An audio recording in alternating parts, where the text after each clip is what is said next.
एक दिन जो बादशाह की सैया लगाता था, उसके मन में आया कि जीवन व्यतीत होता जा रहा है फूलों की सैया लगाते हुए बादशाह के लिए, तकिया आलस 5 मिनट लेट के देखते बादशाह थोड़ी आ जाएगा इस समय। लेटा तो सोचा इनका जो चद्दर है इतना सुगंधित और मुलायम, जरा डाला और आंख मूंद के 5 मिनट आनंद लेते, सो गया।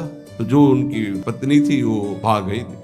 आज महाराज बिना कुछ खाए पिए बात किए, हमें लगता कोई सीरियस मैटर रहा होगा, थकित होकर के सो गए। पार्श्व में वो सो गए। बादशाह आया तो देखा मेरी सैया में कोई पुरुष और हमारी पत्नी तलवार खींची। अब उसने कहा था बीरबल ने कि दृश्य झूठा हो सकता है, उसको बुला के कहते हैं एक दृश्य कहां से झूठा हो सकता है। बुलाया और कहा कि तुम कहते थे दृश्य झूठा हो सकता है, देखने वाले की क्षमता के अनुसार दृश्य दिखाई दे। मैं देख रहा हूं मेरी पत्नी किसी गैर पुरुष के साथ पड़ी हुई, ये झूठा है। बोले महाराज झूठा भी हो सकता है, झूठा ही है, मैं ऐसा नहीं कहता, लेकिन झूठा भी हो सकता है। अब कौन पुरुष है अब हमें तो पता नहीं, लेकिन आप 2 मिनट खंबे की आड़ में रुकिए।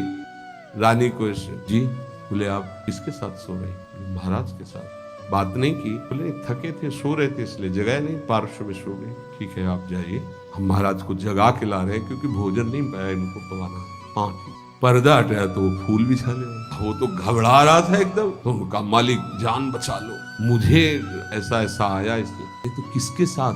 बोले हमारे साथ तो कोई नहीं था। बादशाह पर्दे के आड़ में सो, पूरी चुपचाप भाग जा, अगर बादशाह जान गए तो भागा।